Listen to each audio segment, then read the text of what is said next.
Hi, I'm Jay, and this is Jay's Truth Serum. The video that you're about to watch is part of what I call mental mechanics. That is what felt like the mental math of my journey to mental health. It's the information, the questions, the patterns, the processes that I observed that helped get me to a place of mental health. When I was misreading feelings, when I was not understanding where the thoughts and behaviors that weren't serving me were coming from. These things help click things into place to get me to a place of peace, calm, self-confidence, and control. It helped me, and I hope that it helps you. Thank you for watching.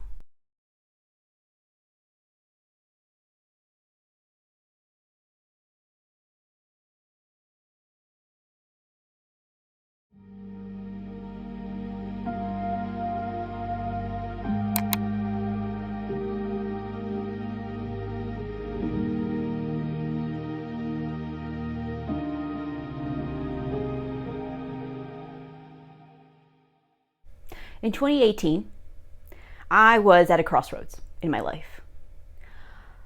I thought I had checked all the boxes that I had needed to check to be good in life, to feel good, to be on my way to that happy future that I had envisioned all my life. Because I had done all the things that I had been told, that I had been taught, that I had observed in life to be good, right? Working my butt off, studying hard, sacrificing. I was finally practicing law. I was doing something that I enjoyed. I was independent. I was in a relationship. I had everything. And yet, when I had a mental breakdown that year, my life was turned upside down. How could this be possible? What's happening? So much time I had spent doing the same thing, the same way, just chugging on diligently, planning everything, perfecting everything. How could this be happening? How could I be having a mental breakdown? What could possibly have gone wrong? With the help of my psychologist, I realized, okay, I need to take some time off. And I took it like a problem to solve. Like, okay, in a month, I will be back. I'll be back on track, moving forward, getting on with that plan I had ahead of me. And that month turned into years. And initially, I was very frustrated, feeling like a complete and utter failure. After a lifetime of planning to be where I was, I could no longer do anything. I went from having a full caseload, enjoying keeping track of everything, doing my job, to panicking at the sight of an email. My health struggling. My mental health, total breakdown. I was frustrated because I thought, well, I've been doing everything I always do. I feel something I don't like, well, I distract. And I go and I burn myself out at work, or I bury myself into my relationship, or what could I possibly be doing wrong? I had this false assumption that if I distract from my feelings, if I ignore them, then I'll be fine. I'm fine. I'm still working. That must mean I'm fine. I have mental health. No. That meant I lacked mental health. I lacked the tools to psychologically cope in a healthy way. I had assumed that if I was all right all that time, it was because I had mental health. No. I lacked it. I was also wrong about these assumptions that I had that, well, if somebody has authority, if I have money, if I have a career, if I've made it this far, if I'm in a relationship, that must mean I have mental health. Also, no, What it meant was I didn't know how to fulfill my mental health. I lacked mental health because I kept ignoring it. I didn't know what mental health was. And I hadn't been doing well all those years. I had just been accumulating all of these little bits and pieces that built an unhealthy infrastructure in my mind. And it got to a point where it built up so much that it collapsed.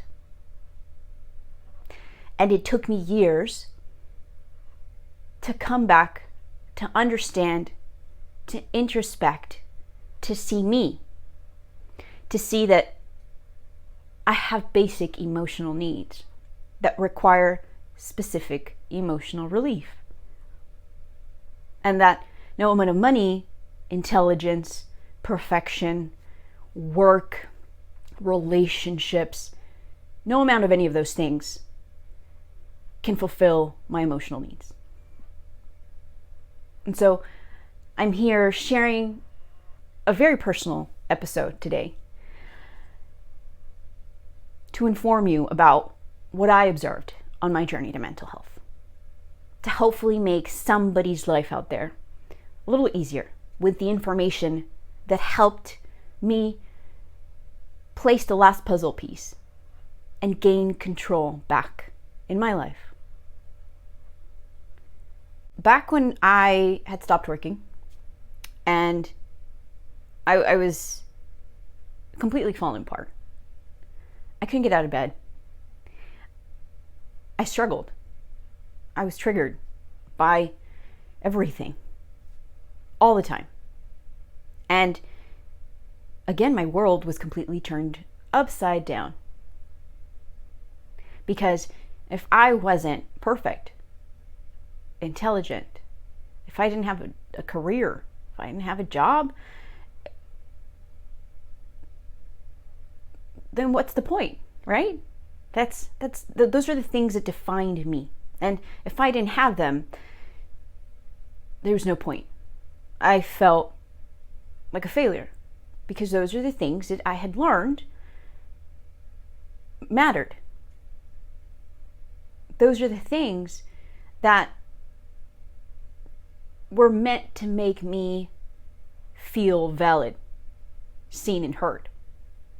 I didn't realize it at the time, but what was happening was I had been taught to perform my entire life. That had defined me. And when that was taken away from me and I could no longer perform, my sense of self deteriorated. My sense of feeling good was taken away. And so after many cycles, much time spent cycling over and over and over through these feelings of failure, of you're not intelligent, you're not this, you're not that, of critical thoughts, of feelings bogging me down, of just not being able to function,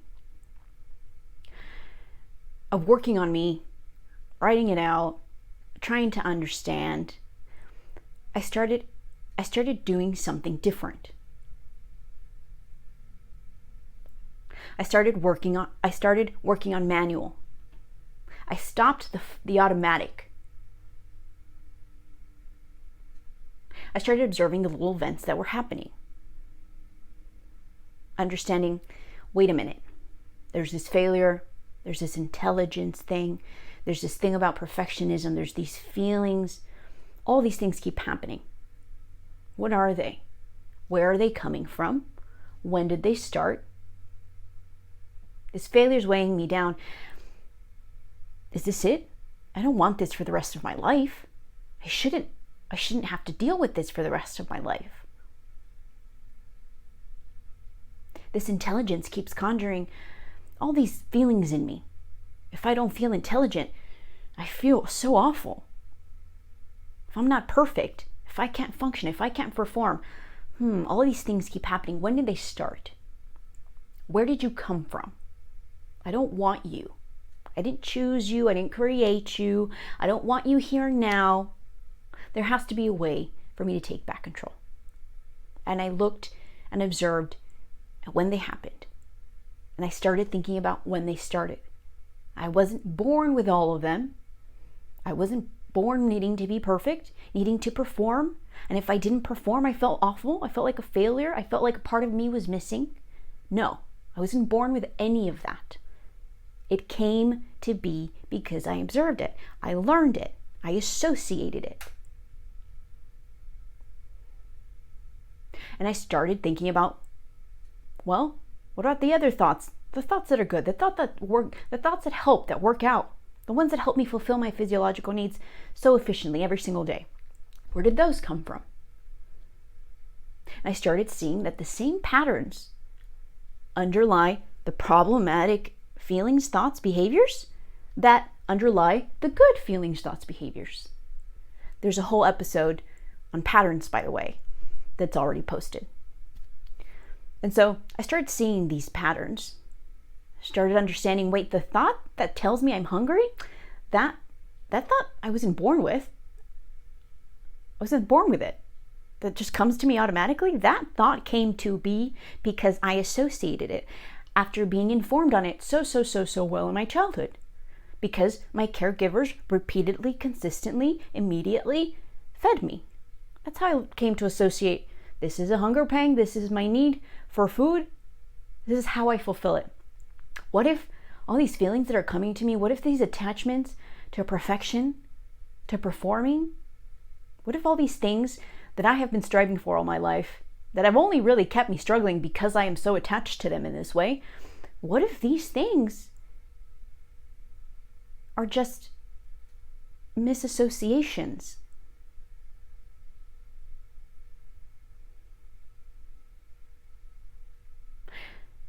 And sure enough, I started observing, well, wait, when I go and I need to be perfect, when I go and I feel this thing about intelligence, when I go and I need to shop, even though I don't need anything, when I go and I need to be in this relationship, even though it's not good for me, when I go and I eat when I'm not hungry, when I'm emotional, what do I really need? And I started to understand very consistently that these pieces of information that I had associated with my sense of self, that defined my capacity to feel good, wasn't about any of those things. It was about something far more basic.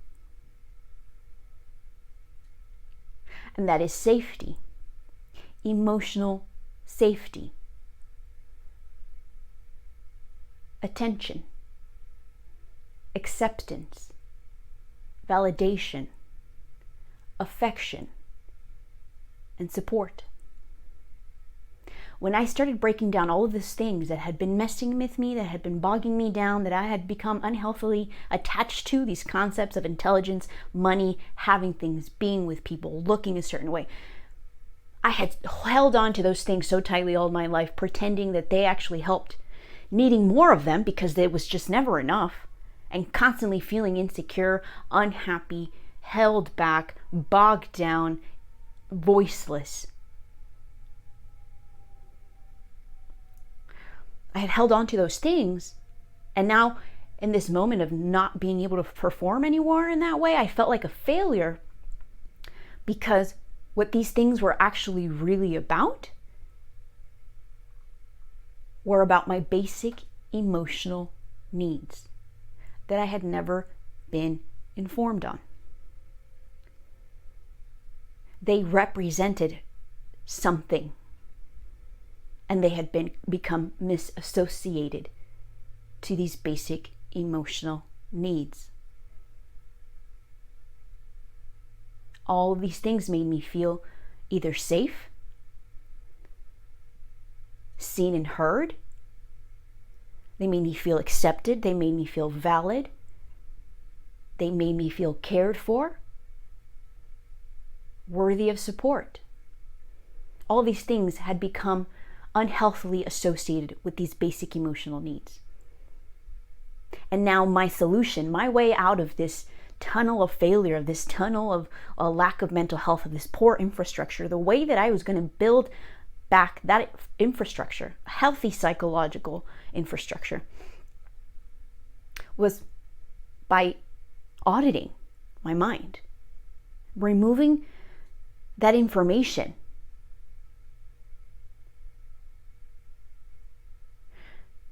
from a place they were never supposed to be attached to. Imagine needing water, but having to think, oh, my hair has to be perfect so that I can drink water. This thing has to be perfect so that I can eat. Imagine thinking, I need to be in this relationship so that I can know my need for food. That is in essence what had happened with my emotional needs. I had come to misassociate, not of my own doing. Again, this is not about blame, it's about understanding. And again, not blaming my parents either. They weren't informed. This was essentially what was happening with my emotional needs. My need for acceptance, attention, safety, validation, affection, those things had become misinformed. This information had been attached to that need. And now I was over here trying to fulfill my emotional need for attention with X, Y, and Z. Acceptance with X, Y, and Z. Never being fulfilled because those things aren't emotional relief. I was supposed to know my emotional needs and be informed on them, just like with my physiological needs. I don't ever question my need for food. I know it, I feel it. My need for water. When I have a bowel movement, I know what to do. I don't need anyone to tell me. I don't have to get validation from anyone. That hadn't happened with my emotional needs because I had lacked very simple basic information telling me, hey, I have this basic need. This is the signal that tells me about this need. It's valid. It's significant. Pay attention to it. Fulfill it. So that those emotional needs weren't anchored in me like my physiological needs were. They became dependent on others, on performing. Which,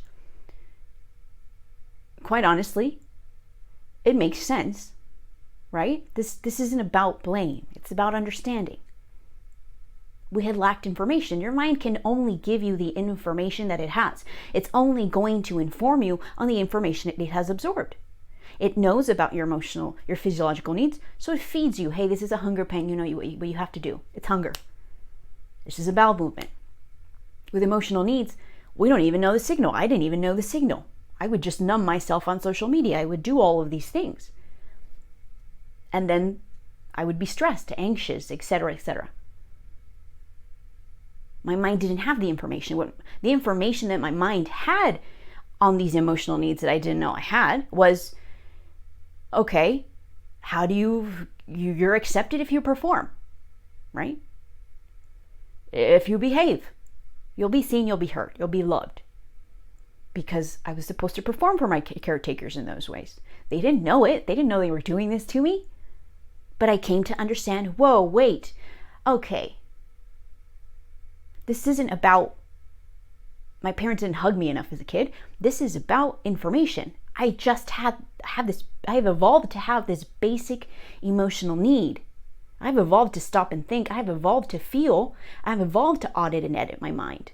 To understand I have a basic emotional need. That makes me more intelligent. Because I can weed out the insecurities. I can weed out the unhealthy attachments. I can weed out the information that isn't serving me, that's holding me back, that's bogging me down. So what I can do is understand I have these basic emotional needs. Let me register the signal for each and inform on it. Fulfill it so that each of those basic needs is rooted in me.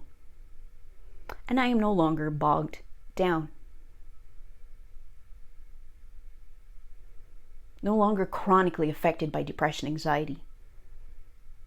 I manage, I can control. No longer in unhealthy relationships. I choose. I don't depend on anyone else to feel accepted anymore. Now I can choose a healthy mind, live a healthy lifestyle without the struggles constantly holding me back. Now I can live, I can exist, I can just be, create, resolve, and give others the same information to do the same for themselves.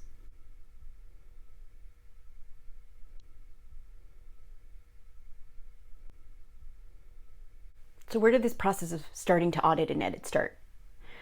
So I had understood that I had these basic emotional needs that, akin to my physiological needs, help me function every day, right? Physiological needs help us physically be at our optimal state so that we can carry on life in general, right? Go about and enjoy things and be able to participate and be able to exist optimally, right? If you're fed, if you're hydrated, if all of your physiological needs are taken care of, you can go out there and exist and participate at your best. Same thing with our emotional needs with regards to our mental health. If your emotional needs are fulfilled, then you can go out and partake and exist at your best, right? I understood, okay, so I have these emotional needs. Mental health must be learned.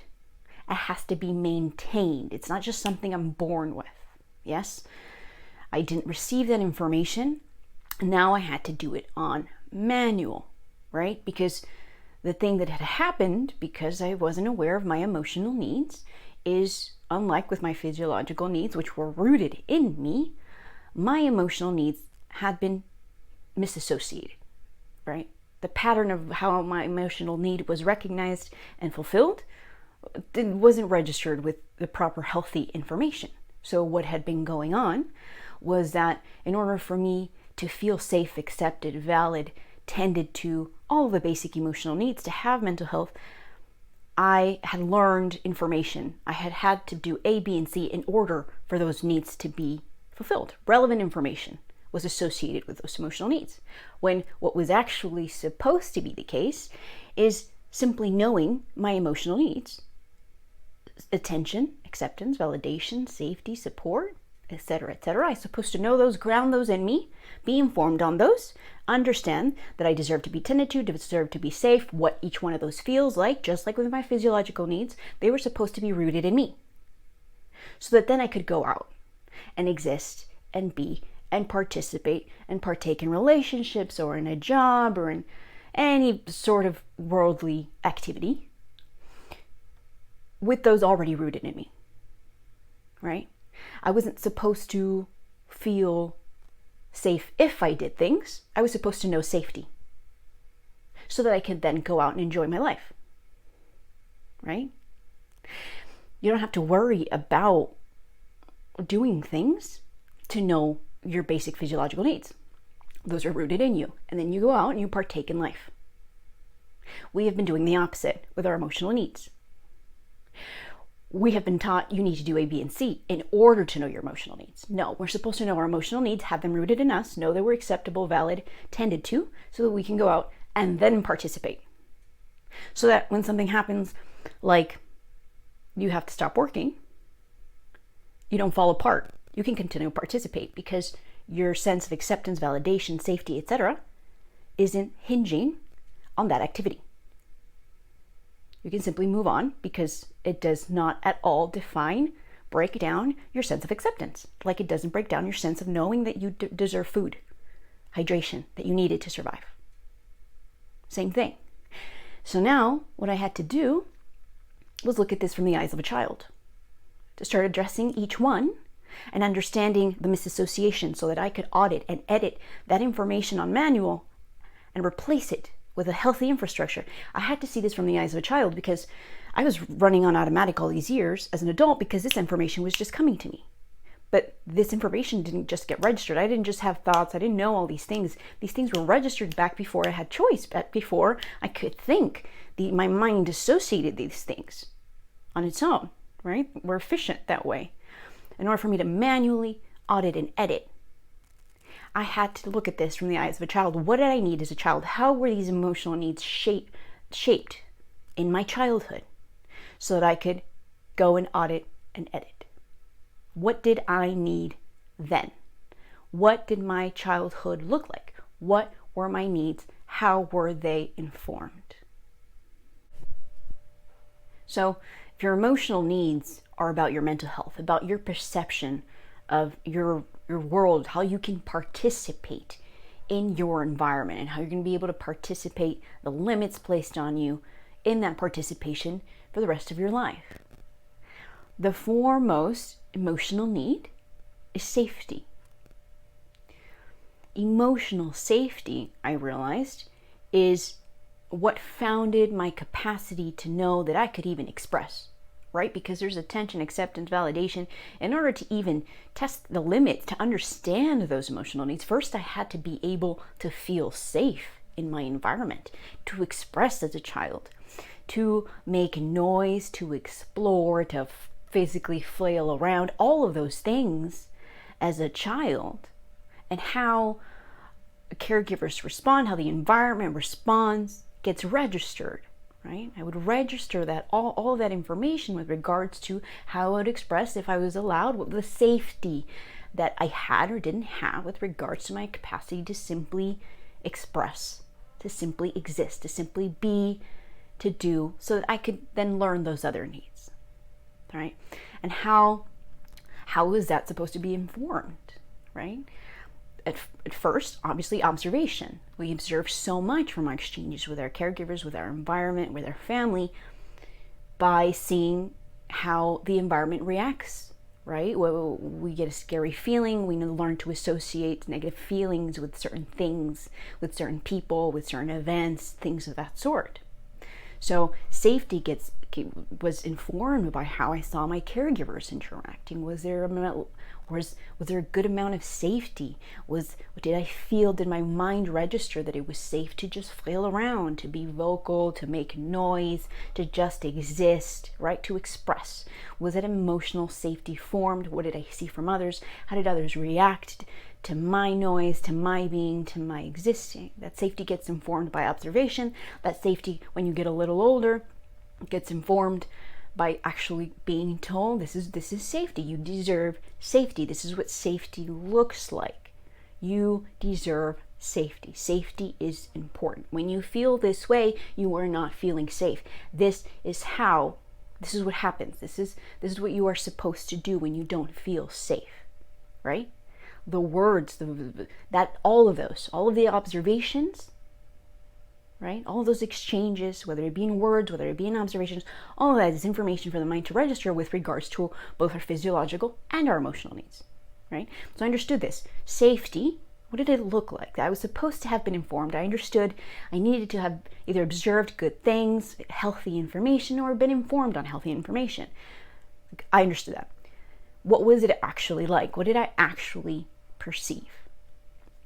Well, I had a very, very authoritarian father, alcoholic authoritarian father, who often was very volatile when obviously having his own unmet emotional needs, never having been informed on his emotional needs, right?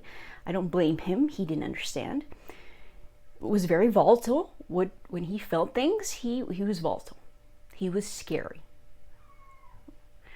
When that happened in the household, I also had a mother who was very complacent, right, to him.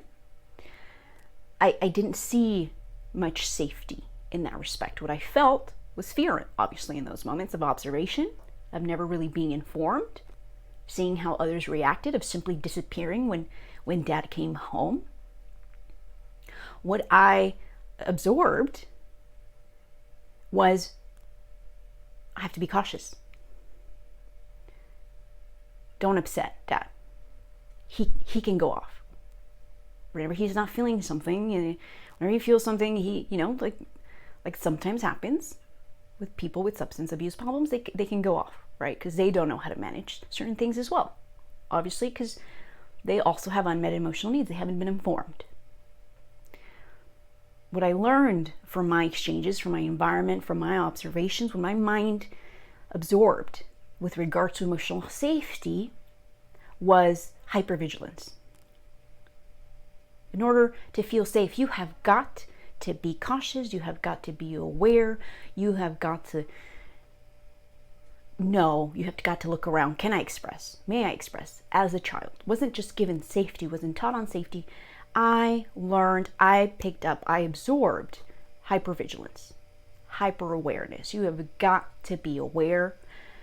And what I understood that came down to was I planned everything. I realized as a child, as an adult, I planned everything, always hyper aware, always hyper vigilant. Who's around? What are they doing? What are we doing? It was very hard for me to participate in friendships. It was very hard to participate, especially in groups of people, because I was always so hyper aware of my environment. And it came from that, what I absorbed, how I was informed about safety as a child. Constantly needing to plan things out so that nothing could go wrong, because I needed to control situations so that I would be safe. I didn't understand it then, right? It just seems like you're very organized. You're kind of a perfectionist. Not understanding that these things are controlling you because you need to control things to feel safe. That was how my emotional need for safety was informed, and then informed the rest of my life. The emotional need for attention. Once I felt safe to actually express, once I felt safe to seek attention, was I perceived? Right? Was I given awareness?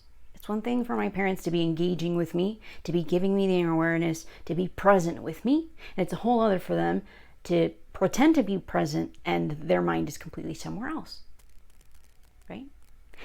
That formed my understanding of whether or not I was to be perceived, whether or not I was worthy of being seen and heard by my caregivers in my environment and for the rest of my life. What information was I supposed to receive?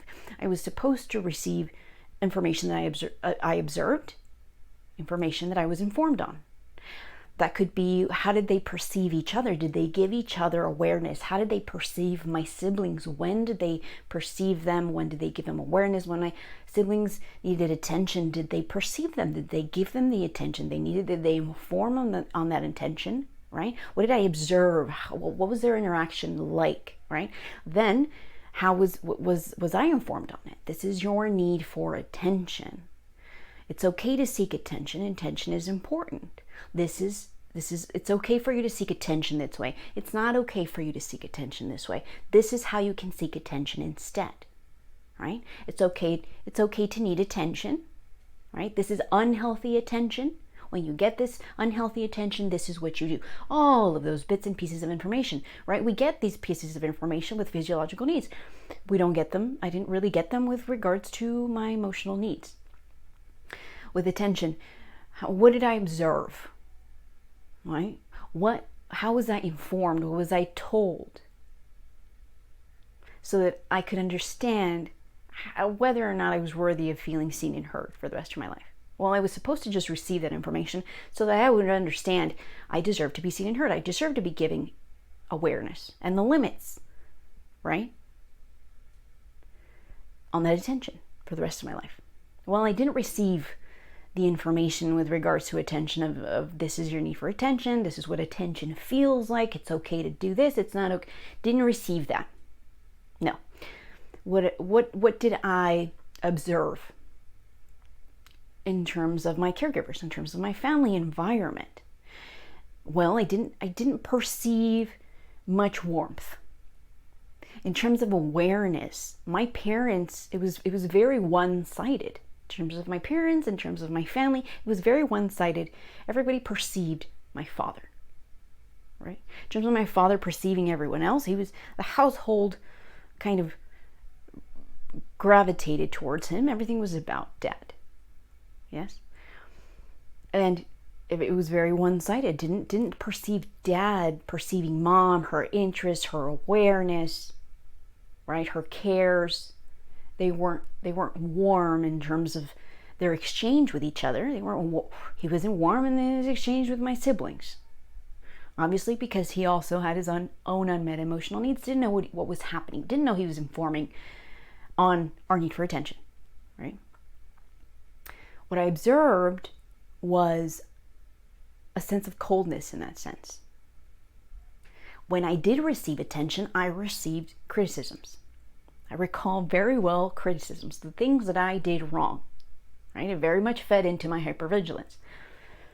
When my siblings were paid attention to, when my mother was perceived, it was often to give criticisms. What they were doing wrong, how they didn't look right, how they were not up to par, how I was not up to par, right? So I came to associate negative feelings with attention, right? Often compared with my cousins, right? Compared in some way. So attention did not come to be learned in terms of this is your need for attention, you deserve to be seen and heard. No, it was, if you get attention, it's going to be bad attention. There is a lot of limits placed. It's going to be very one-sided. It's okay for attention to be one-sided. This was the information that I received, right? And so for the rest of my life, that was very impactful. There was a lot of limits with regards to my knowing that I deserve to be seen and heard. What I understood was I deserve to be seen and heard if I do all of these things, right? If I'm perfect, if I don't mess up, if I don't make mistakes, if I perform, because he liked when we made him look good. When mom made him look good, when my siblings made him look good, when we performed, did good in school, when he had something to say to everyone else about us in a good way, right? The things that we could do. So I became so attached to doing all of these things in order to understand that I needed attention. And very often I was nervous about attention, about getting attention, because I was afraid of the criticisms. Even though I had things to say, even though I had things I wanted to share, I was afraid to share. I was afraid to raise my hand in class, afraid to say what was in my mind, afraid to express, afraid to exist, because I would often just draw a blank. I had bad associations with attention, so it was often very scary to get attention. Didn't know how to just exist, to know that I deserve to be seen and heard. And so let me go out here and live and be and express. I deserve attention when I need it. I deserve it, right? Nope, that was not the information that was given. And so these associations, these lack of information, and these negative feelings all became very much closely aligned with my emotional need for attention. And that informed the rest of my life. That impacted how I was perceived. Didn't feel enough, right? I had to be enough to even get little good bits of attention for the rest of my life. The emotional need for acceptance, right? Once I felt safe enough to express, once I felt I wanted to be seen and heard, how was I informed with regard to how my expression was received? I was safe. I wanted to be perceived. Now, how was I received? How was I informed? How was my expression, my noise, my voice in my childhood, how was it received? Was it received? Or was it simply ignored, rejected, dismissed? What information did my mind register? What was it given? What limits or lack thereof were placed to inform the rest of my life? The proper information starts with, obviously, observation. How were my caregivers with each other? How did they accept each other? How did they show acceptance to each other? How did they show acceptance to my older siblings, right? How did they receive each other? What was the information swirling around in terms of what I observed with acceptance? What was I told? Was I told, this is your need for acceptance? This is what acceptance feels like. This is healthy. This is unhealthy. These are the limits, right? How was it informed? In terms of observation, you want to see parents that are caregivers in a family that accepts each other, that receives and perceives and makes each other feel safe. But in terms of acceptance, do they receive each other? When somebody has something to say, when somebody has something to voice, to express, is it received? Or are they just ignored and not seen? Right? Do parents do that for the kids? Do they receive their expression, their opinions, their thoughts? Do they let them know that they are significant? They are acceptable for how they think, for how they express. How's it received? How are they received? Right? Well, we already know that I didn't receive much healthy information. I wasn't given the information. My parents weren't informed themselves on their need for acceptance to be received. They weren't given that information, so much less were they going to be able to give it to me. They weren't told that I needed it. They weren't informed on this. They had their own unmet emotional needs. So what did I observe? Well, I observed, again, this was a very one-sided thing with regards with being received. Everything rotated around my father, right? What he wanted, very often. And in terms of conversations, Dad didn't often receive Mom, right? Dad didn't often give much acceptance. Definitely didn't hand out acceptance, right? Criticisms were handed out.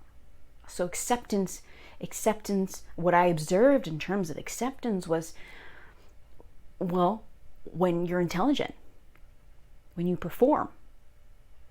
As a kid, I very much remember this this rule of you're supposed to sit, behave, look good, can't have an opinion. That's often what I remember observing, what I remember feeling, the rule to follow. And that fed into a feeling of voicelessness, of my expression didn't matter. I wasn't going to be received, so I often didn't say much. I didn't see people just expressing and being given and being received for that expression, being accepted for it. No, I witnessed a lot of limits in terms of acceptance. You are acceptable if you are intelligent. You're acceptable if you are accomplishing. You're accepted if X, Y, and Z. And again, that sense of acceptance taught me my limits, placed massive limits on my capacity to know acceptance. I should have simply known acceptance so that I could go out and live my life and participate without tying all these ideas to that acceptance, right? A big part of why I became an attorney, I realize now, is because I wanted a voice. I wanted to be able to be received, right? Where I otherwise felt voiceless. I wanted to give myself and others a voice. And then when I couldn't perform anymore, it fell apart. That's because that should never have been associated with my need for acceptance. I should have been received. I should have been informed on that need, what it meant, and I should have had it rooted in me so I could carry out, so I can just know it without attaching it to all of these other things. The emotional need for validation. Once you feel safe, you express, to feel tended to, right? To be given awareness, to be received, to be perceived. Is your internal world validated? Are you affirmed, approved of for your existence, for your expression, for your voice, for your noise, for what's in here? Are you validated? But again, places the limits on the extent to which you understand that you're valid, that your wants, that your needs, that what you want, how you express is valid moving forward. That's again informed through observation and information. Information looks like, well, okay, you're expressing yourself. You're expressing yourself, and you want me to approve. You want me to validate you. You're looking for validation. It's okay to look for validation. This is what validation feels like. What you're doing is seeking validation. That's good. That's okay. Regardless of what I or others think, how your internal world is valid. You are valid. It's important that you know validation. It doesn't matter what others think is valid for you. It matters that you understand that you are valid. Your internal world, your wants, your needs, your thoughts, they're valid. Observation is again looking and seeing how my parents validate each other? Did they validate each other? Did they give importance to each other's internal worlds, their thoughts, their wants, their needs, their feelings? And did they do the same for my siblings? What was those interactions like? What was my mind fed? Was there validation? Well, no. I wasn't informed on it. Again, I don't blame my parents. This is about understanding the misassociations with regards to my emotional needs, so I could audit and edit this information out. Validation for me became a very big insecurity, because not only did I often not feel like I deserved to be seen and heard, like I deserved to have a voice, to be received, but I often felt like my internal world was invalid. Didn't perceive much validation between my parents. They didn't give each other importance. I especially didn't see my father give that importance, that validation, that emotional validation to my mother. Didn't see it given to my siblings. Didn't receive it myself. Didn't feel it myself. For what I wanted, everybody was placed into boxes. My siblings needed to be this. It was very much about validation being given if they were what my dad wanted. I remember in my later years having a lot of conversations.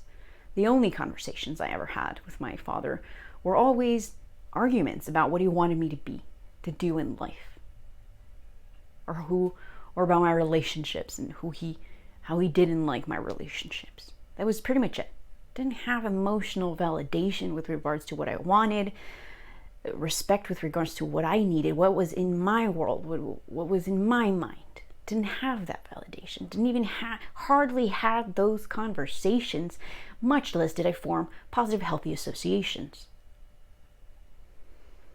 For me, what stuck out in terms of misassociations with this, especially this emotional need that I lacked very much, a very big emotional need that I understood I needed to address in a big way.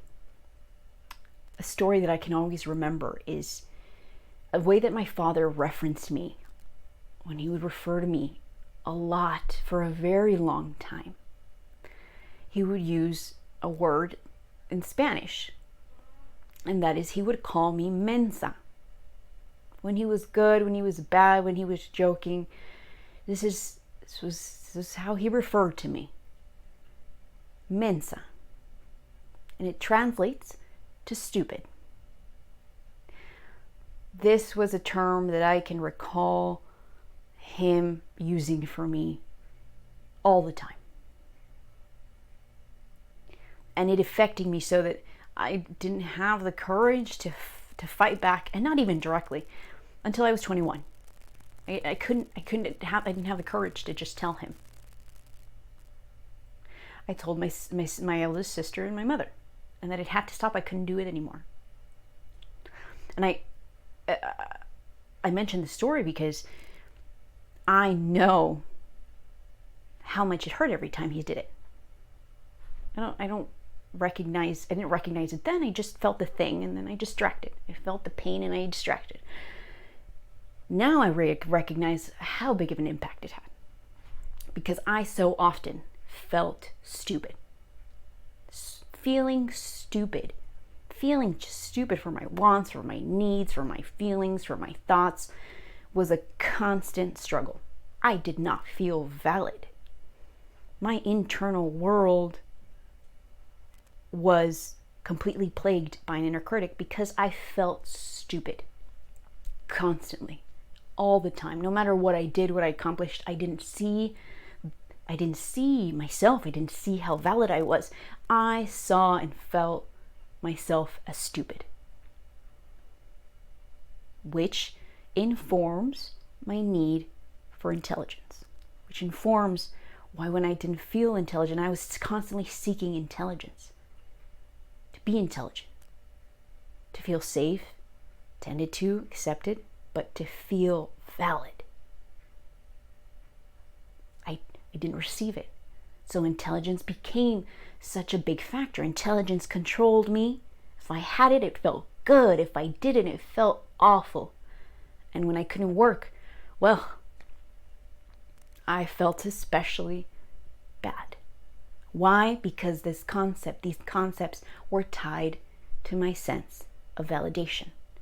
I wasn't informed on validation. I wasn't given validation. I wasn't simply told that I was valid. I wasn't informed on it so I could carry it with me for the rest of my life. I was informed that in order to be valid, I had to do all of these things. And as a default, I was stupid. That informed everything. It became a massive misassociation that I would have to address. The emotional need for affection. Was I given healthy physical and verbal affect? To let me know that I cared, just for existing, just to let me know that I mattered, right? Was my existence reinforced with positive, healthy physical or verbal affect? What does that look like? It looks like compliments, healthy compliments, letting me know that I matter, that I'm loved, that I'm cared for. Physical hugs, right? Just love, letting me know that I matter, right? Was I given that good oxytocin that's so important to get a good chemical hit, to feel good about ourselves? Did I receive it? Did I receive it? What did I observe from my interactions with my caregivers and siblings, from their interactions with each other? Were my parents affectionate with each other? Did they compliment each other? What did I see? What limits were placed on my emotional need for affection? What was I taught about it? Right? Everybody loves affection. Kids love affection. That's very important, especially in the beginning. That skin to skin contact that we know of is so important because of that oxytocin, because of that affection, that love that is given, that connection that is made. What did I observe? Was I informed? You're asking for a hug. You're looking for attention. Okay, let me give you attention. Were my boundaries respected when I didn't want affection? Right? Was I told this is healthy affection? This is unhealthy affection. Verbal affection. This is verbal affection. This is healthy. This is not healthy. This is what you can do. This is what's healthy to receive. All of those limits. What did I observe? I wasn't informed. What did I observe? So what did I observe? Well, funny enough, it wasn't until a couple of friends communicated to me that I wasn't a very affectionate person, that I understood. Apparently I wasn't very affectionate. I thought I was. Because what was normal for me was not giving or receiving affection. What I saw in my environment was my parents never told each other they loved each other. I can't recall them telling each other they loved each other. I can't recall them telling my siblings that they loved each other, that they loved them, that they loved me. Didn't ever see them expressing much affection physically. Very few instances of affection towards each other and towards my siblings. That wasn't really a thing that was normalized. Not only did I not receive affection, but there really wasn't much information in terms of observing affection to begin with. Again, what I had seen previously with other stuff was criticisms. That's what was normalized for me. Receiving affection simply for existing was not present. I hardly had information with regards to affection. When my siblings, when my friends informed me that, you're not much of a hugger, that came as a surprise to me. I didn't realize it. It's not something I choose. It's not something I want. And then when I started to look back, I started to understand, okay, this is a misassociation. didn't receive information. Hardly received information. The proper information is it's okay to hug. The information that I had was often if I felt like a hug, I couldn't ask for it. I was afraid. It was a weakness. It was a weakness. If I felt the need for a hug, I didn't know how to ask for it. I didn't want to ask for it. It felt like a weakness. Those were the misassociations that I had to address. There's nothing wrong with hugging. There's nothing wrong with seeking affection, verbal or physical. If you're respecting people's boundaries, it's a normal thing that we want, that we grow up with. It's okay. But I had been limited in my interaction with others, even in relationships with regards to that affection, physical and verbal. Even accepting verbal compliments felt weird. It's something I'm still working on. That informed all of these limits. With regards to seeking affection, giving affection, receiving affection. The emotional need for support. Just like with your physiological needs, when you cannot carry out your physiological needs, you need help. Right? You need to be able to ask for help. In our childhood especially, we can't do it for ourselves. We need plenty of support. That's the basis of how we learn and are informed on our needs. Same thing with our emotional needs. We need to be able to ask for help. When we cannot fulfill the emotional needs on our own, we need to be able to seek assistance. We need to be able to seek help. That is intelligence. It's what we've evolved to be able to do. Seek support. Right? So what does that look like? Again, that looks like being able to ask for help. It looks like understanding that you need support. I can't fulfill these emotional needs. I need support. I need attention. I need affection. Can you ask for help? Right? Well, what happens when you seek it? When you seek support from your caregivers? What does it look like? Are you given it? Are you acknowledged for it? Right? Is it approved? Is it affirmed?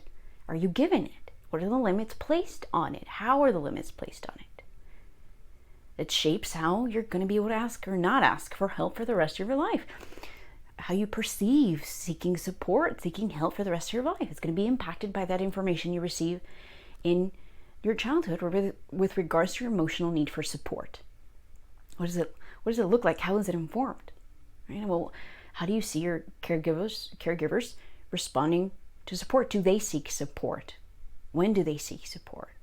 How do they respond to others who seek support from them? How do your caregivers interact with regards to supporting each other emotionally, right? When one or the other needs it.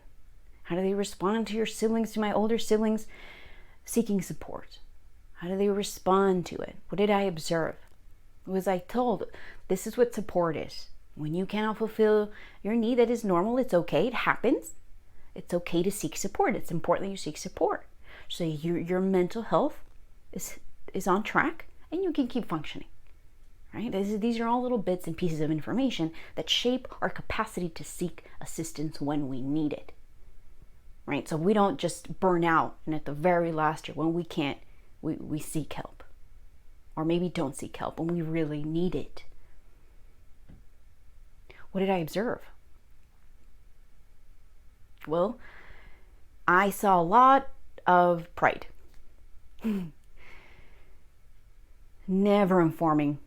Parents never, ever. I didn't really see them seek assistance emotionally from each other. Didn't see them seek assistance ever. There's a lot of pride around emotions, not sharing emotions, not seeking support when they needed it. There was a lot of burying themselves in other things, distracting themselves in other things. Same with the siblings. Didn't talk about issues emotionally. Didn't process, didn't sit with, didn't feel, didn't see this information, this vital information be observed. Also wasn't informed. What I got was a lot of misassociations with regards to that. Don't ask for help. I remember feeling like a burden often if I had to ask for help. I think that's a very common thing. Right? Because we're lacking that information, that healthy information that should have rooted support in us to know this is a thing, this happens, it's okay to ask for support. That's human intelligence, to ask for support when you need it, to keep surviving, to keep going. physically and emotionally. I remember that when I felt something that I didn't like, I would go to Mom and express it. And her response was a variety of the same thing. Oh, don't worry about it. Don't think about it. Clean. Help me organize. Again, not that she knew what she was doing, but this was how she had been informed. This is how she coped.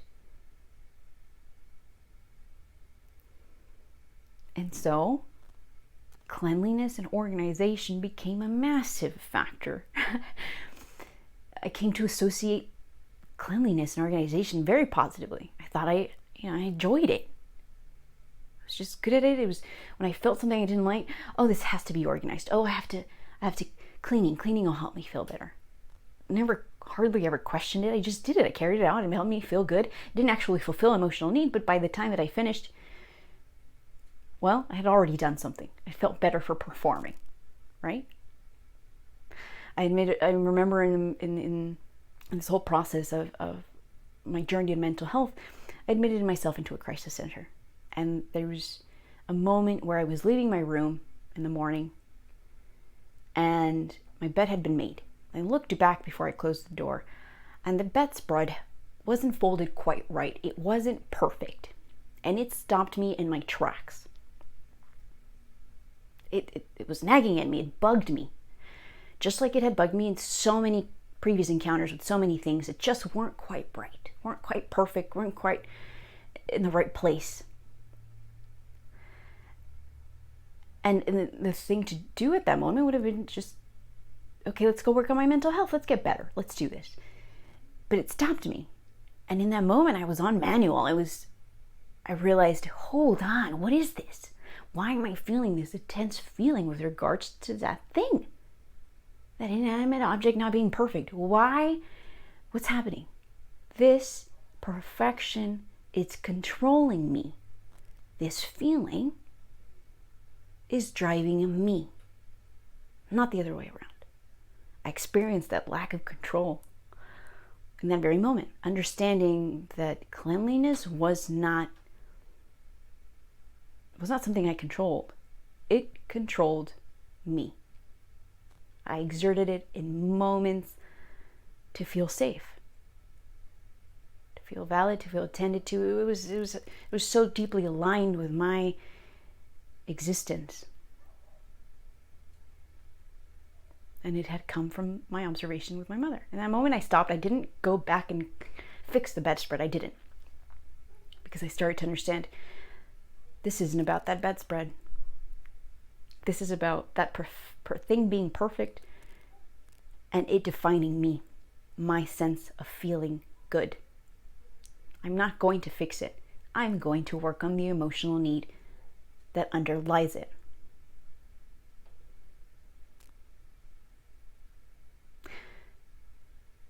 And that understanding is one of many, many, many moments where I started to address the misassociations, to understand that these things outside of me didn't actually matter. And so I stopped feeling like a burden when I started listening to me, so that I could finally ask for help when I needed it. So I could finally see me, not the things that defined me, but see me. So I could finally address my emotional needs, fulfill my emotional needs, know them, seek help when I needed them. Now, before I go on to the last portion of emotional needs of this episode, I want to make a couple of things really clear. First, I've mentioned it throughout, but this is not about blame. It's really, really important that we understand that this isn't about blame. I don't blame myself, right? You shouldn't blame yourself. This is not our fault. We didn't knowingly absorb this information. We didn't knowingly carry out these things. We were on automatic. This is why information is so significant. This is why functioning on manual and taking and absorbing this information is so significant, so that we can notice these things Notice these misassociations and notice that the things that have been bogging us down aren't our fault and there's something that can be done about them.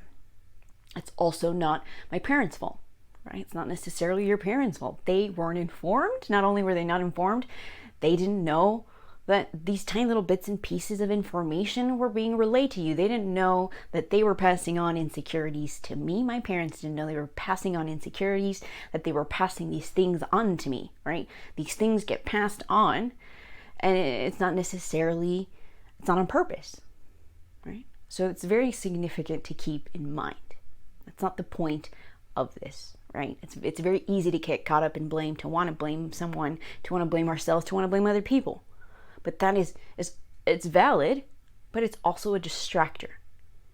And it's important that you not reinforce negative information towards yourself in this process, right? Compassion is very significant. We already have enough of the negative piles of information, of the unhealthy piles of information. Let's not add to this. Let's practice not adding to that. Another thing I want to point out is, obviously I'm pointing out certain things in this video specifically to kind of demonstrate the emotional needs that I found for me, right? That's not to say that there weren't good moments. There were plenty of good moments. There was plenty of good information. There's a reason why I didn't come to find all these things, to absorb all these things, to change these things until so much later on in my life. There's a reason that happened. That's because they were intermingled with so much good information, right? There was good things. There was good moments in my childhood.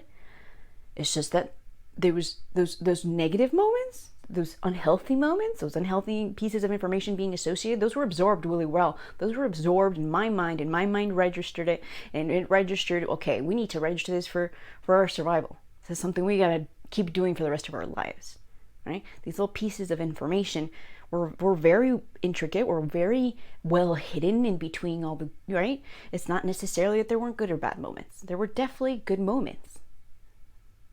It's the reason why it took me so long to identify these little misassociations, these little bits and pieces, to piece it all together, right? That's why so many of us struggle so often with depression, with anxiety, with all of these things, with all these insecurities, because we don't see them. They're woven very deeply into so many moments, right? So much history, so much experience, so much information.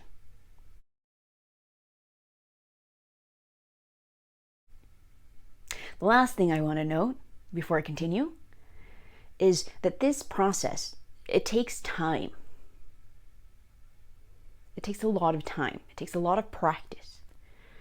And it is not about never feeling bad feelings, right? This is not about, I'm never going to feel about it in my life again. I'm never going to feel insecure again. No, this is about being informed so that when moments come up, we can manage, we can address. They do not control us. They don't manage, they don't bog us down, they don't keep us down. Feelings, the difficult feelings, the uncomfortable feelings, the anger, the depression, the anxiety, the overwhelm, the stress, the jealousy, you name it, those feelings are necessary signals for us to have in our capacity, right? It's kind of like that dashboard in the car. Those warning signals, you want to have those warning signals on that dashboard. If you don't have them and something goes wrong with the car, you're never going to know there's something wrong with the car. It's going to break down and it's not going to function, right? You want the same with feelings. You want to have those feelings. The thing is, just like with warning signals, you don't want the warning signal on all the time, or all these warning signals on the dashboard to just be on all the time. Then you have a big problem. You got to be spending all this money. You got to be taking care of the car. It's not going to function smoothly. It's going to mess with you, with your capacity to go and be and do, right, with that car.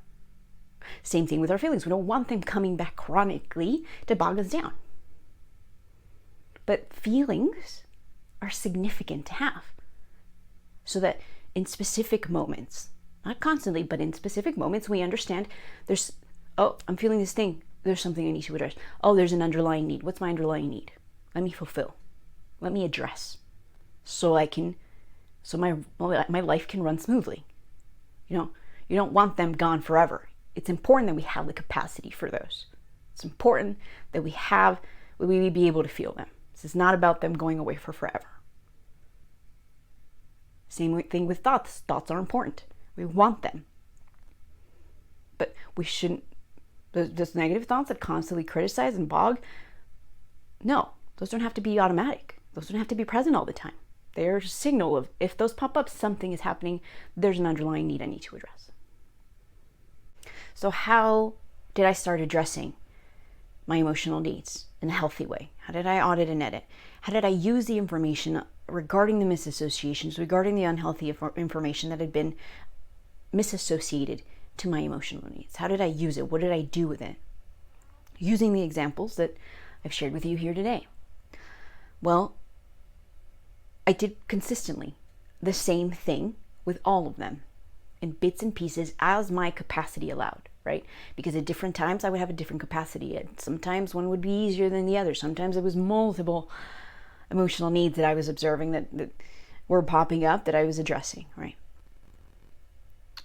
I practiced the same thing often. First, it was being on manual and practicing often, right? Sitting and observing, okay, wait, I really want to distract right now. I'm feeling something, aren't I? There's a feeling before I want to distract all the time. There's a feeling before I want to go and distract on social media and numb myself, before I want to go do this thing that I don't actually have to do. What's happening? What is this feeling that I'm trying to avoid? Right? What does this feeling represent? What do I actually need? Is it actually about feeling tended to, feeling cared for? What is it? What's happening? Right? If I'm reacting a particular way with someone, right? If I act out of character, if I react, if I just kind of, right, get angry, or I get upset, or I go passive aggressive, what is this about? Why am I reacting this way?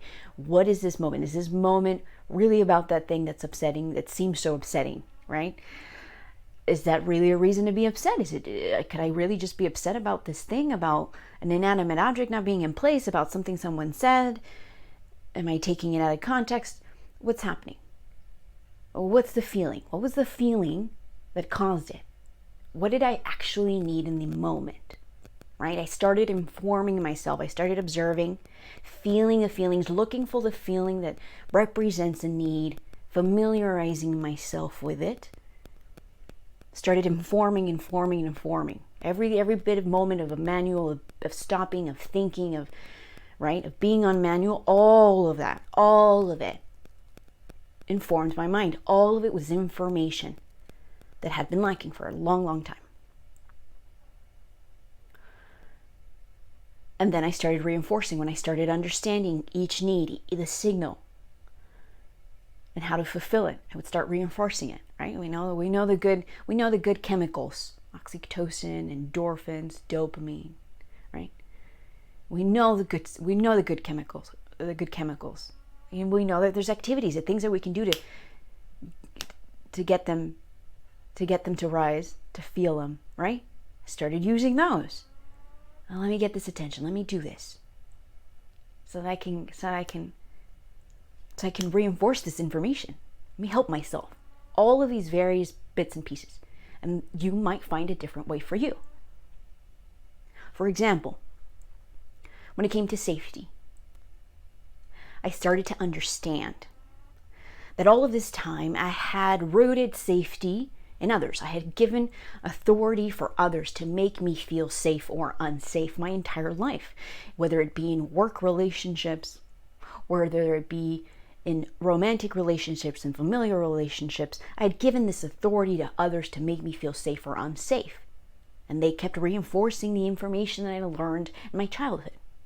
Right? I wound up at a point in my life where I felt so unsafe. The inner critic had come in, had taken over, where I felt so unsafe that I lived in a homeless shelter.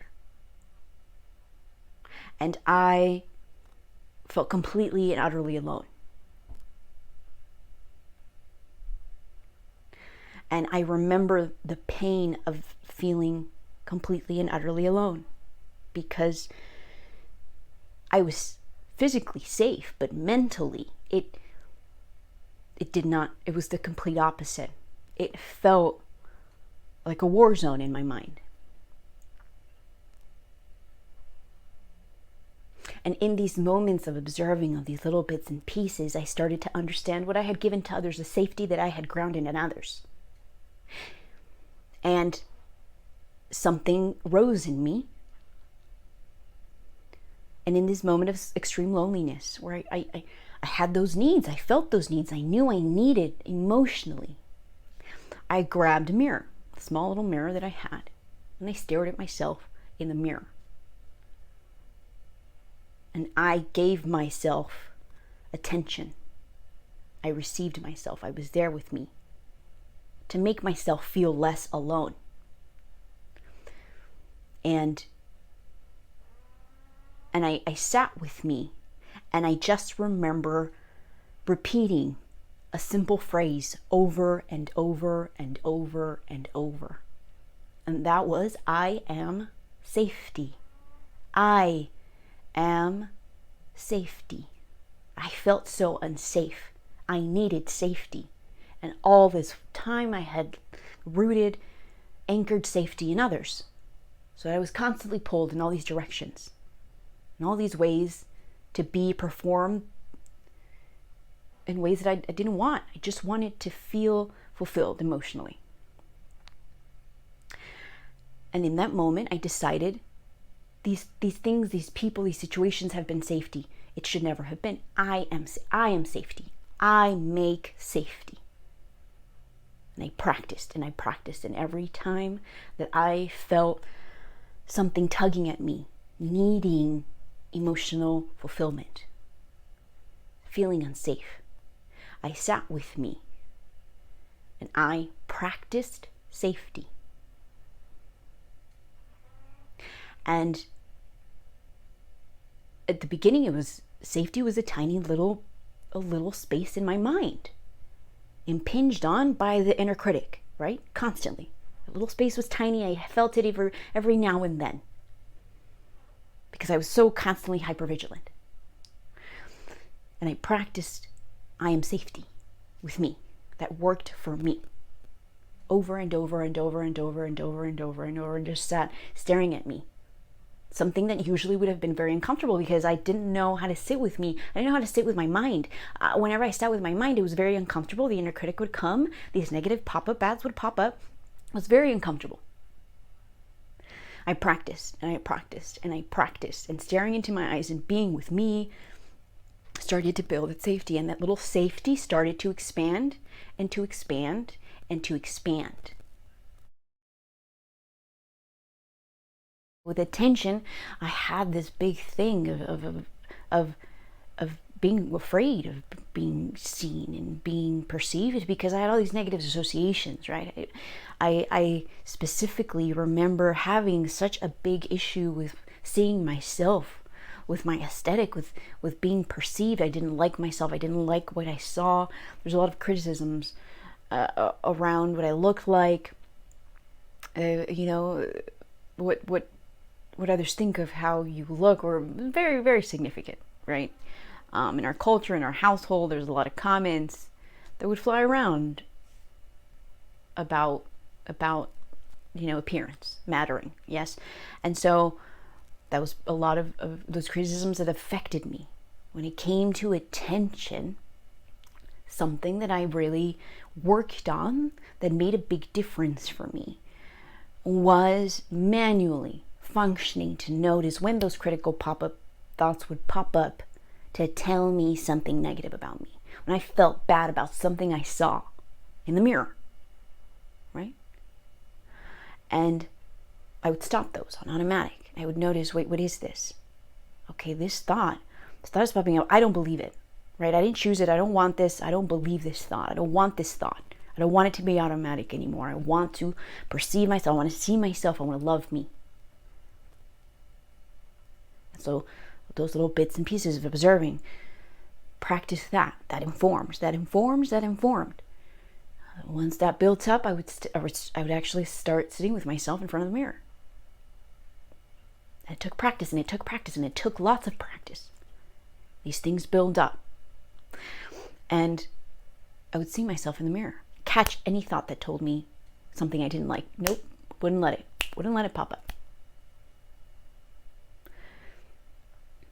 And over time, I would start reinforcing positive things. I would hug myself. I would sit with myself. I would hug myself.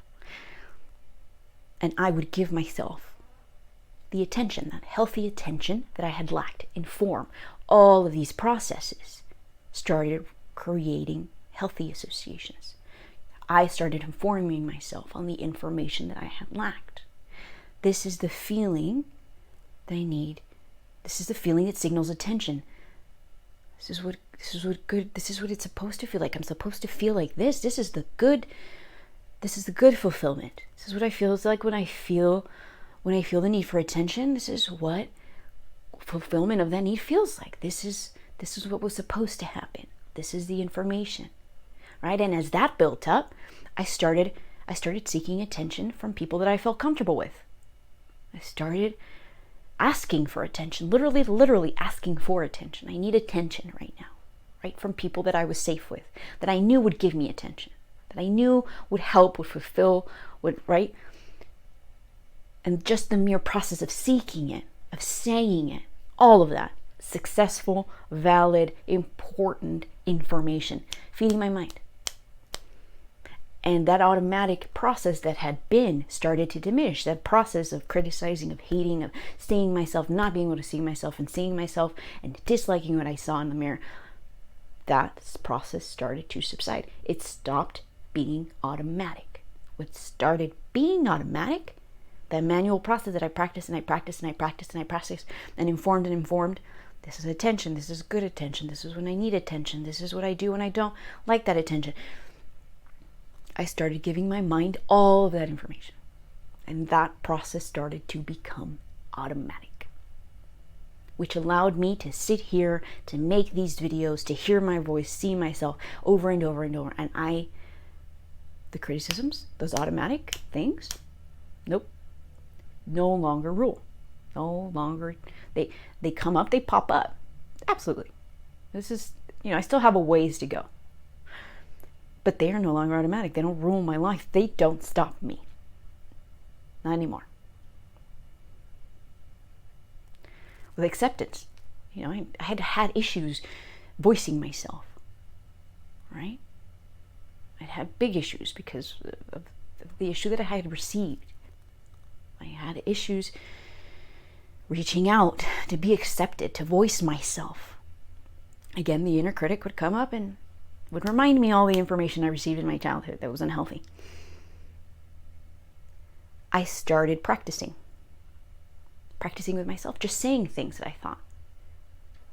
Noticing, right now what I'm needing, I want this. This idea pops in my head, of wanting to communicate with someone because I want acceptance, of just voicing. I want acceptance. I'm seeking acceptance, whether it be voicing myself, expressing myself. I want acceptance. This is what wanting acceptance feels like. Let me practice. And little by little, as I built that capacity of just saying something out loud onto me, with me, and then building on that, I started seeking it with somebody that I knew would receive me. Because just the process of me trying it with somebody started informing. And this is acceptance. This is my need for acceptance. Let me reinforce it. Let me do it. Let me try it. Let me give myself that opportunity. Let me participate. And that too started becoming automatic. Which is why I'm sitting here and I can participate. And I can voice. And I can know that my voice matters. Whether or not anyone receives it. It matters, period. Those who receive it, wonderful. Those who don't, that's okay. Those who respond negatively, not my problem. It reflects their internal world, not mine. With validation, again, that default was stupidity. I had to start believing in myself, validating myself, giving it to myself, informing myself. When I do this, what am I seeking? I'm missing validation. I felt the deep something in me that didn't feel good. I knew, okay, wait, what I'm seeking with voicing myself, with sharing my ideas, is for my internal world to be valid, for somebody to finally tell me. I don't need somebody to approve. I should have always approved. This is what validation feels like. Catching myself in ways where I would previously just distract or do things that weren't fulfillment. Catching myself, oh, I knew this is what I was doing before. That's not what I want. Okay, let me do this. Let me try this. Let me inform myself. Understand what it feels like. This is healthy. This is unhealthy. And again, build it up with people that I could practice with, whether it be a counselor, anyone. It didn't actually matter. What mattered is I know that they were going to receive me. What mattered was my process of doing and going and just practicing. Actually even talking and admitting about it. You know what? I know this is about validation. I'm seeking validation. I have the thing. I really have this emotional need that needs fulfillment. I have lacked validation for a really long time. Just admitting it means it no longer has control of you, because you are taking the reins of your own fulfillment. All of that information starts fulfilling. And the best part is you're doing it. It was always supposed to be just rooted in us, just like our physiological needs. You don't need somebody to tell you about your needs. You don't necessarily need somebody to do it for you, right? We're self-sufficient. Same thing with our emotional needs. We can be self-sufficient. We're supposed to know these things so we can go out and participate. Validation, I did it with others. Talked about it. All of those bits and pieces of information mattered. They informed and started to become automatic. Again, there's still a lot of stuff I'm working on, but these big things were huge boulders that I was carrying. I started removing the rocks, and everything got lighter. And I could start addressing the next thing, other things, other misassociations. Affection. Affection is one I admittedly am very much still working on. I'm partway there. I'm very much progressing. I'm doing the same thing. Practicing, informing myself. I know when I need affection, when I can feel it. It's now very clear, where before it was more of a faint something I would feel, a thought would pop up maybe telling me I need a hug, and I would quickly dismiss it. No, I'm not going to ask for this. No, I'm not going to ask for a compliment. No, I'm not going to ask for a hug. That's this, and this sort of negative association. Now I realize, no, okay, it might still pop up, and I stop it, and no, that's not true. This isn't weakness. This isn't bad. This is natural. This is good. It feels good to hug. It feels good to get a compliment. That's logical. It's a basic emotional need, right? What I want is to be able to receive it. Now I'm capable of asking for hugs. I can feel it. I can register it. I am informed on it. I am informing on it. Let me ask for a hug. That is a massive step forward. I still don't know how to receive it to the same extent that I'd like, right? I'd like to be able to receive affection far more, right? And that's something that I have to continue doing. I have to continue informing myself. Good affection, bad affection. When do I want it? When do I not want it? Communicating when I don't want it. Not feeling bad about communicating when I don't. All of these little bits and pieces. If you think about your physiological need, when you're hungry, you know when you're hungry, you know when you've eaten too much, you know when you've eaten too little, you know if you've eaten something that's bad for you, right? Same thing with emotional needs. We get to register all that stuff, and that takes practice. The thing I'm working on now with regards to affection is accepting compliments. I'm working on it. I can sit with it now. Before, it just was awkward. I would try to change the subject, try to manipulate the conversation away from me. I didn't know how to receive it. I was not used to it. Criticisms were far more normalized. Now I can sit with it. I can hear it, recognize I'm feeling uncomfortable. It's okay. I know why I feel uncomfortable. This wasn't normal for me.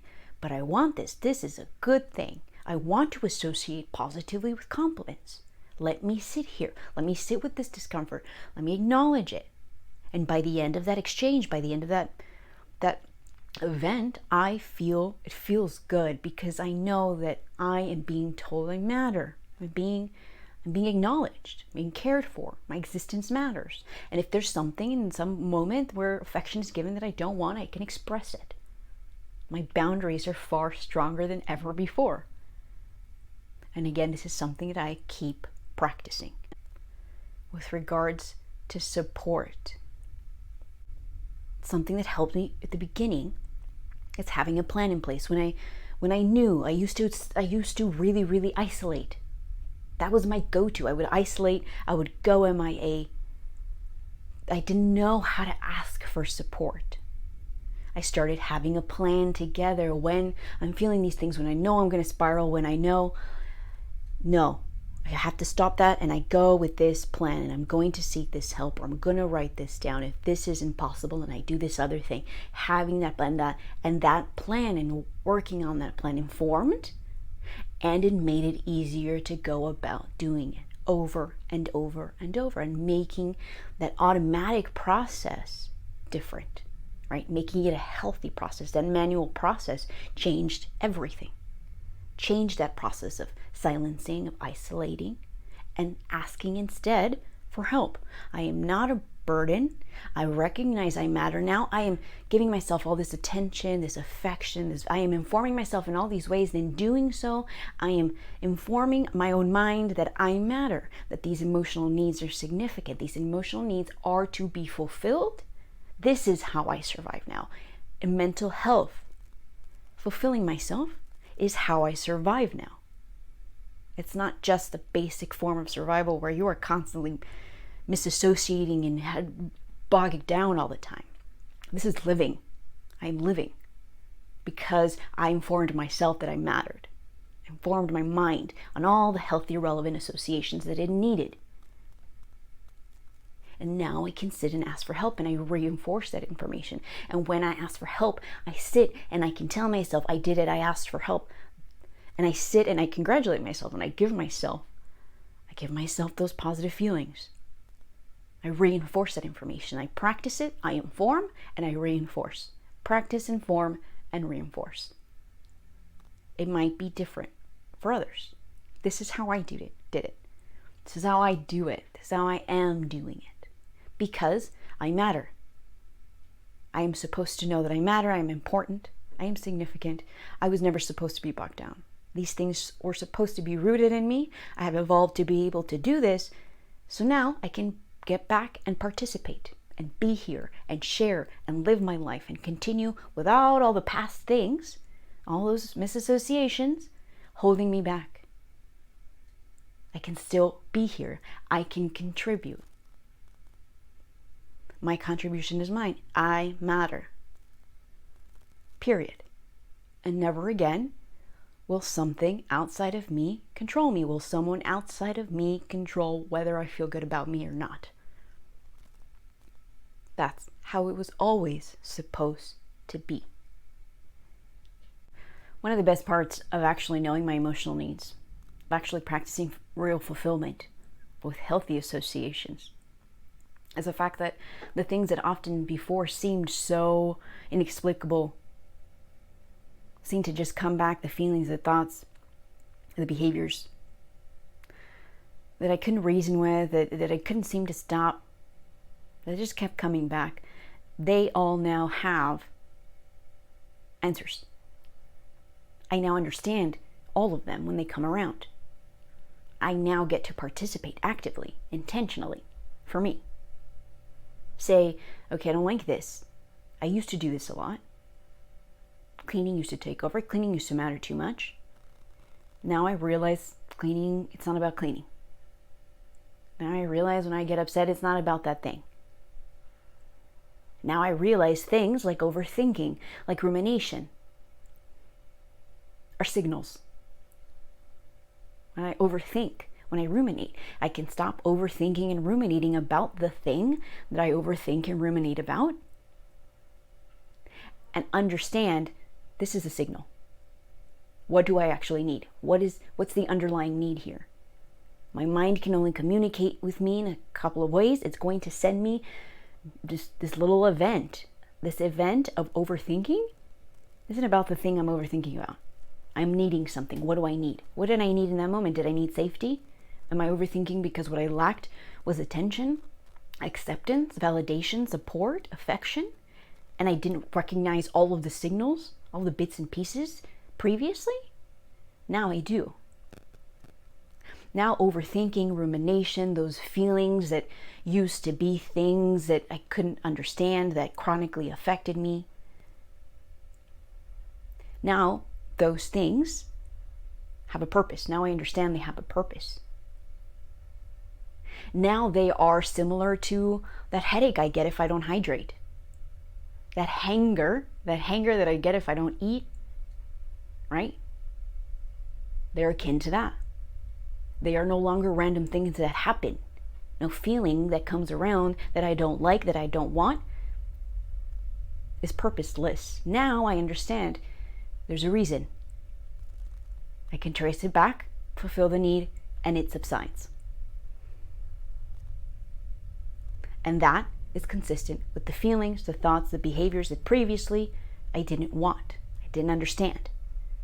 It was just information that I didn't have. And now my life is lighter. It's easier. Things that used to be complicated because I was so bogged down. Going to the gym was complicated. I would constantly compare myself. Now I can focus on things in a much healthier, easier way.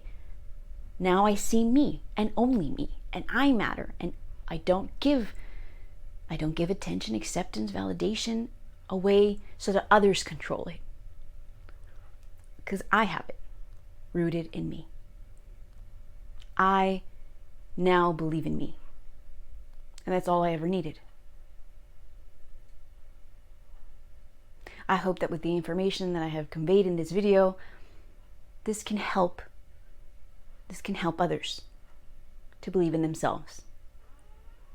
Because I believe in you, and now it's time that you believe in you.